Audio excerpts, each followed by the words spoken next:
Good afternoon. This young boy sitting up on stage is the speaker of this session.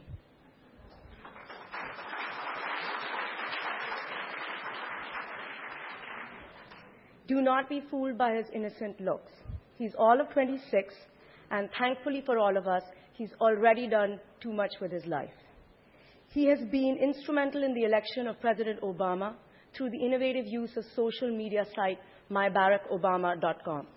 He is also the co-founder of Facebook, which he started with two of his roommates while he was still in Howard. Facebook, affectionately known as FB, today has 400 million active users. So, dear audience, I know it's the afternoon session, but please update your status to wide awake, because the issues we're discussing today are going to change your life. Social media is reinventing how we connect and interact with each other. There used to be a time when we used to tell our darkest, deepest secrets to friends who were close to us. We controlled who we told that information to and what we said. Now, we break up, we change our relationship status on Facebook. Some of us even choose to tweet while we're having an abortion to share the experience. We mourn the loss of a child through social media sites. Some get married and update their Facebook status even before the first kiss. The new status symbol is not your new car. It's not your new mobile phone. It's not your new address. It's the number of contacts you have on LinkedIn or the number of followers you have on Twitter. We don't ask, how are you? We just check each other's status on Facebook or follow each other on Twitter. Thank you, Callie, for a very kind introduction, and thanks to all of you for hosting me in your most wonderful and fascinating country. So today I want to talk a little bit about the Facebook story, what happened on the Obama campaign, but try to situate all of that into a much larger understanding of what's happening online. In order to do that, it would definitely be helpful for me to know, since I'm speaking to a new audience, if I could get a raise of hands for those in the room who have Facebook accounts as of today. Okay, that's a good sign. Facebook has arrived in India, I guess. I was here last July, and even then I'm not sure it would have been quite so many.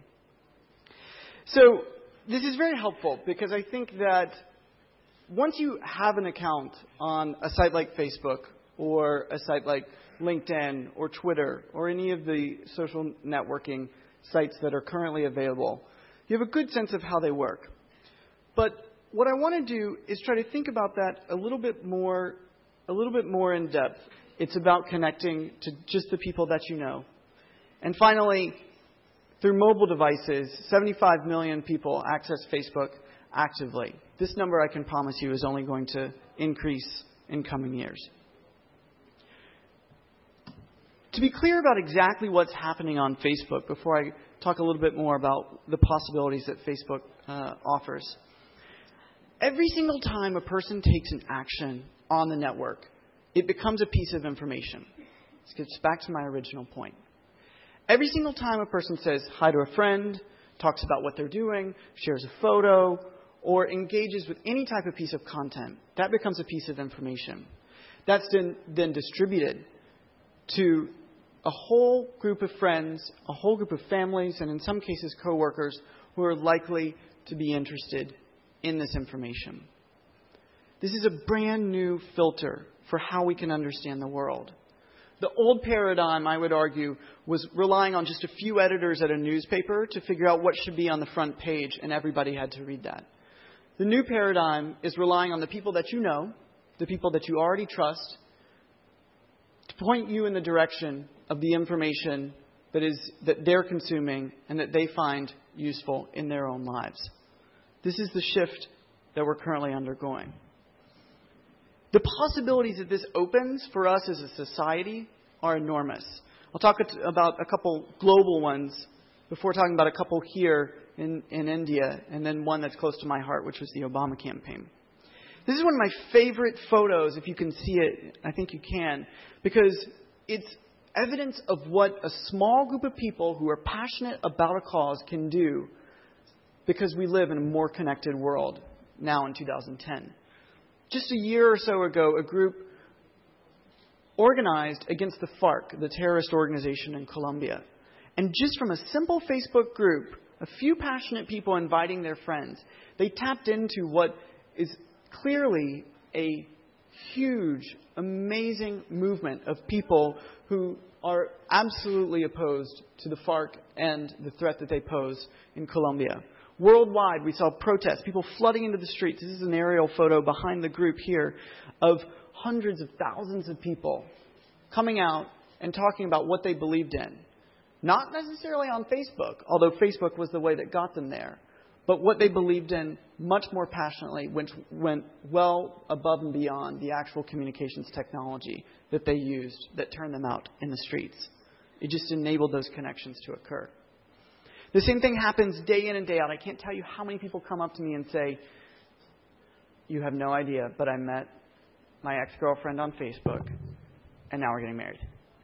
It happens all the time. Or alternatively, I was separated from my brother at birth. We were orphans, and we reconnected because of Facebook. This is now the type of opportunity which is possible. In addition to all of that, there are plenty of opportunities here in India that are already happening, even though many Indians are new to Facebook. One of the most interesting, which doesn't seem to be loading right yet on the page, but hopefully was just this past week. I don't know how many of you saw it, but the Economic Times partnered with Facebook to around the national budget to enable everyday people to have a conversation about what they thought about the national budget, what should be a top priority, and what should be part of the dialogue and part of the debate. As a result, just last week, the finance minister here in India met with the Economic Times to talk about all of the comments and all of the feedback that they got through Facebook and through interactions on the Economic Times website. It's also important to note that people didn't even have to come to Facebook.com to engage in this debate. You go to the Economic Times website, you log in with your Facebook user ID and password, you communicate with the world at large, and you also can see what your own friends and the people that you know are saying in the midst of the debate. In addition to that, there's a slide of what happened just last week. In addition to that, Facebook also gives unprecedented access to public figures and celebrities. Here, Amar Khan, who many of you guys know, engages personally his supporters on his Facebook page in dialogue with them about whatever they're thinking. This type of access was never possible before previously. You used to just be able to sit back and watch and consume. Now you can be part of the conversation and part of the debate. So one example that I'd like to talk at length about is my own personal one with the Obama campaign. So I spent 3 years at Facebook working on the user experience, the design, and the individual's set of functionality that they had at their disposal for how they used the network. But in 2007, I went and signed up to work for Barack Obama to direct online organizing for his campaign. And from the very first day, we were very practical about what we were doing. What we did not want to do was use social networking just because it was cool. We weren't interested in getting buzz or in being a hip candidate or in being cool and being on Facebook to be part of that. Instead, what we were interested in was votes. Because we knew that at the end of the day, we could have a lot of buzz, and a lot of political candidates have, but buzz doesn't convert to votes. People and impassioned supporters who know where, when, and how to do it, and can bring their friends and can bring their family along, are what make the difference. So with that in mind, what we did do is we took a step back and we said, okay, what does all of this networking technology offer us? It's the ability to enable people en masse, wherever they may be, to share a little bit about who they are and what they believe, then to connect with other individuals who are like them, whether it's friends or people that they might might not yet know. And then, most importantly, to act. Whether that's financially, knocking on doors, making phone calls, doing any of these things that are part of the American electoral tradition. So I've got all sorts of slides here, but I think I'm going to give up on them and just try to articulate a few of the key things that we did. On the campaign, people came to understand that the entire effort was about them.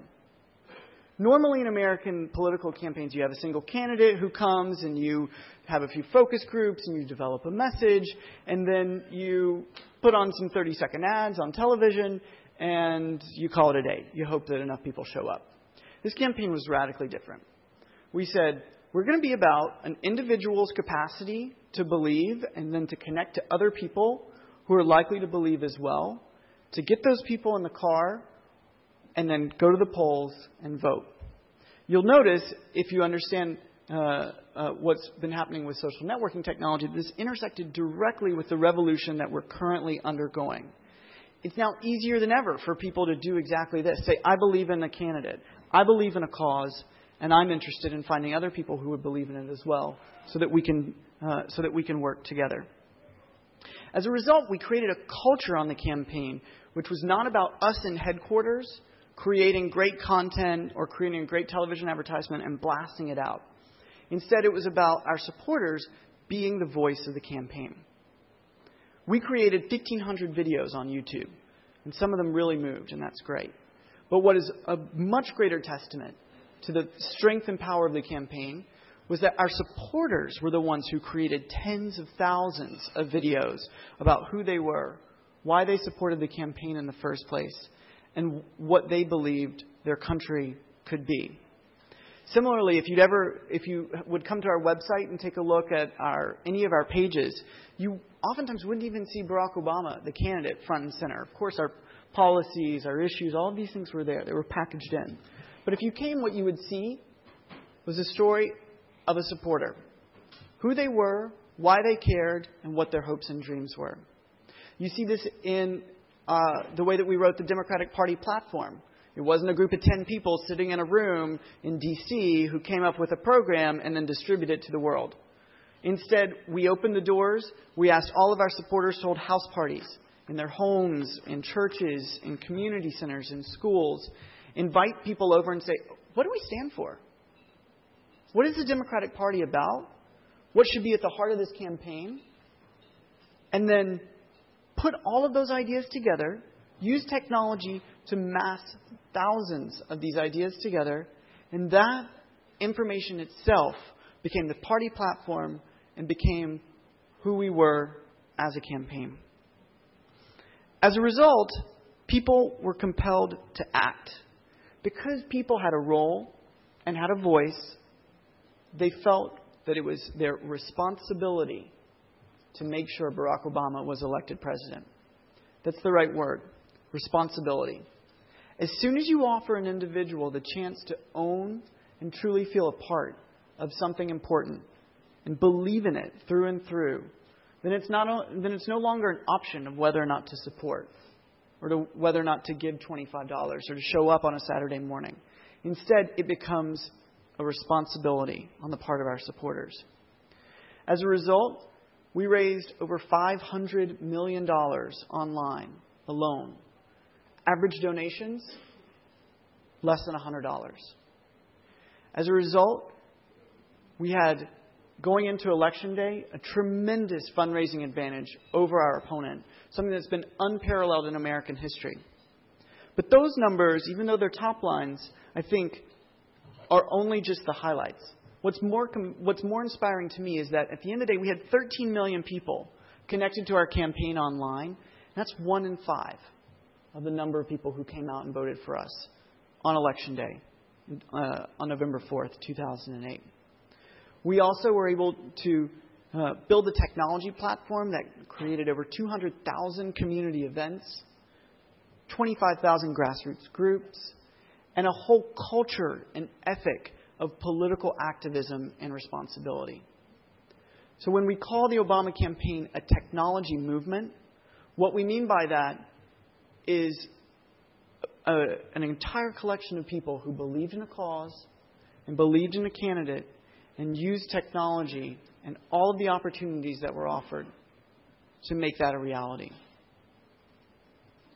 One thing that I think is really important to clarify.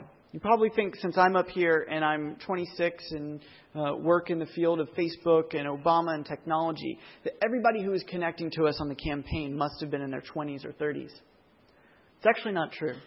On Facebook and on other networks, it tended to be, at that time, mostly people in their 20s and 30s. But on our own campaign website, the majority of people were in their 40s and 50s. These were people for whom technology was not an intimidating concept, but instead an enabling factor to empower them to actually participate in the campaign. We crossed demographics, we crossed platforms, and we did it in a way that was able to create a true watershed moment, I believe, in American political history.